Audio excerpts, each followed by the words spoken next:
எல்லோருக்கும் வணக்கம். Welcome to stock fasting channel. இன்றைக்கி நாம் நிஃப்டி வீக்லி விசிட் பார்க்க போகிறோம். வழக்கமாக வீக்கெண்டில் நம்ம நிஃப்டியை பற்றி பேசுவோம்.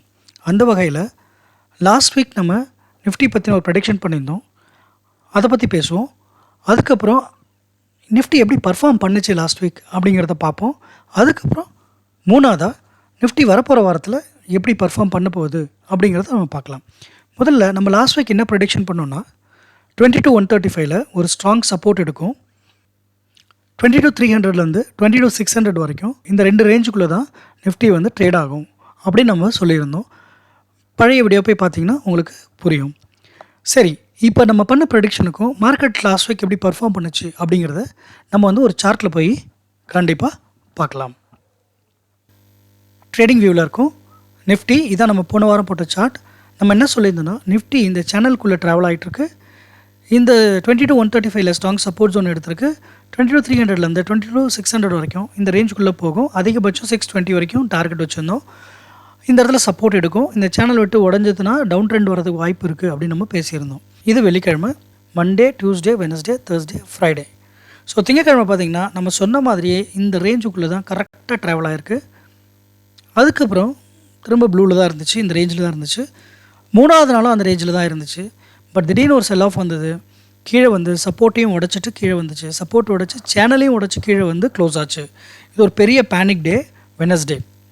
ஆனால் அடுத்த நாளே திரும்பவும் அது ரெக்கவர் ஆகி இந்த இடத்துல க்ளோஸ் ஆச்சு. நம்ம எந்த இடத்துல சப்போர்ட் இருக்குது அப்படின்னு சொன்னோமோ, எந்த சேனல் இருக்குதுன்னு சொன்னோமோ, இந்த சேனலும் நம்ம சப்போர்ட் லைனும் ஜாயின் பண்ணுற இடத்துல கரெக்டாக நிஃப்டி க்ளோஸ் ஆச்சுங்க.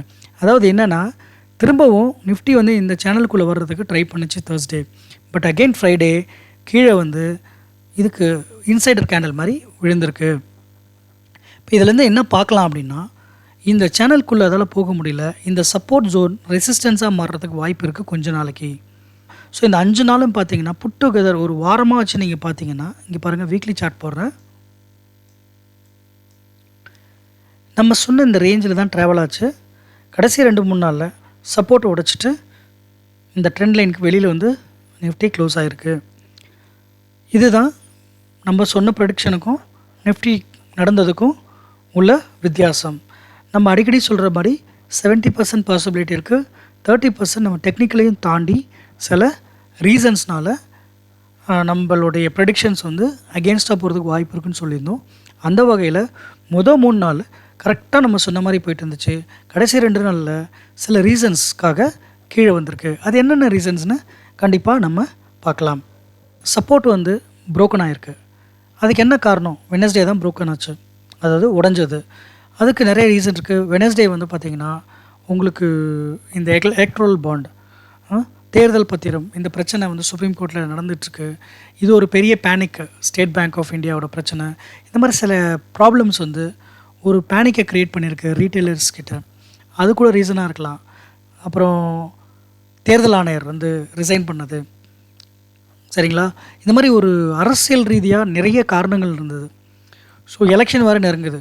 பொதுவாக பொதுமக்கள்கிட்ட என்ன இருக்குன்னா, இதே கவர்மெண்ட் கண்டினியூ ஆனால் என்ன நடக்கும், கவர்மெண்ட் சேஞ்ச் ஆனால் என்ன நடக்கும் அப்படிங்கிற ஒரு பேனிக்லேயே தான் மார்க்கெட் போயிட்டுருக்கும் இந்த எலெக்ஷன் பீரியடில். இது தெரிஞ்ச விஷயந்தான். ரொம்ப நாள் மார்க்கெட்டில் ட்ராவல் பண்ணுறவங்களுக்கு இதெல்லாம் நல்லாவே புரியும். ஸோ இந்த ஒரு வாரத்தில் பார்த்தீங்கன்னா வெனஸ்டே, தேர்ஸ்டே, ஃப்ரைடே, தேர்ஸ்டே கூட லைட்டாக ரெக்கவர் ஆச்சு. அந்த வகையில் பார்த்தீங்கன்னா 21,905 வரைக்கும் கீழே போய் 22,023 க்ளோஸ் ஆகிருக்கு. அதிகபட்சம் 22,526 வரைக்கும் போயிருக்கு நிஃப்டி. நம்ம கணிப்பு 22,600, அதிகபட்சம் 620 வரைக்கும் போகும்னு சொல்லியிருந்தோம். 70% நம்ம ப்ரெடிக்ஷன் கரெக்டாக ஒர்க் ஆன மாதிரி இருந்துச்சு. 30% நம்மளை கைவிட்டுருச்சு. இதுதான் லாஸ்ட் வீக் பர்ஃபார்மன்ஸ். இப்போ நம்ம அடுத்த வாரம் நிஃப்டி எப்படி இருக்க போகுது அப்படிங்கிறது ஒரு சின்ன இது பார்ப்போம். இதை நம்ம சார்ட்டில் போய் திரும்ப போடலாம். இந்த வாரத்துக்கான லெவல்ஸ் இதுதான். நம்ம 2 சப்போர்ட் லெவல் கொடுத்துருக்கோம். இங்கே பார்த்தீங்கன்னா இந்த இடத்துல பல முறை சப்போர்ட் எடுத்து ரிவர்ஸ் ஆகிருக்கு. ஸோ இந்த வாட்டியும் இது 3 நாளாக தொடர்ந்து இந்த லெவலில் தாண்டலை, கீழே வரல. ஸோ அதனால் இதில் ஒரு சப்போர்ட் லெவல் மைனராக எடுக்கிறதுக்கு வாய்ப்பு இருக்குது. இதை எடுத்து திரும்பி இந்த சேனலுக்குள்ளே வர்றதுக்கு கொஞ்சம் வாய்ப்புகள் இருக்குது. அதே சமயத்தில் வரப்போகிற வாரத்தில் நான் சொன்ன அந்த ரீசன்ஸ் எலெக்ஷன் டேட் வர அனௌன்ஸ் பண்ணியிருக்காங்க. இதனுடைய தாக்கம் கொஞ்சம் இருக்கும் மார்க்கெட்டில். அப்படி இருக்கும் பட்சத்தில் இதை உடைச்சது அப்படின்னு சொன்னிங்கன்னா ஒரு மேஜர் சப்போர்ட்டை நம்ம ஒரு 21,500 அந்த ரேஞ்சில் நம்ம செட் பண்ணியிருக்கோம்.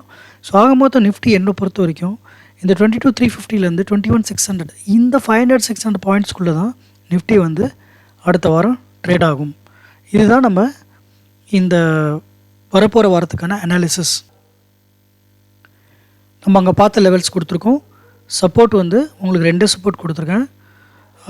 மைனர் சப்போர்ட் 21,938 இருக்கும்.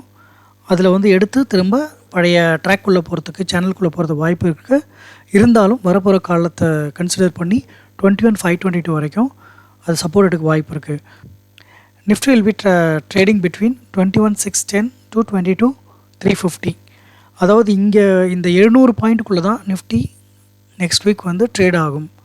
அப்படிங்கிறது தான் நம்ம இந்த வாரத்துக்கான வரப்போகிற வாரத்துக்கான ப்ரெடிக்ஷன்.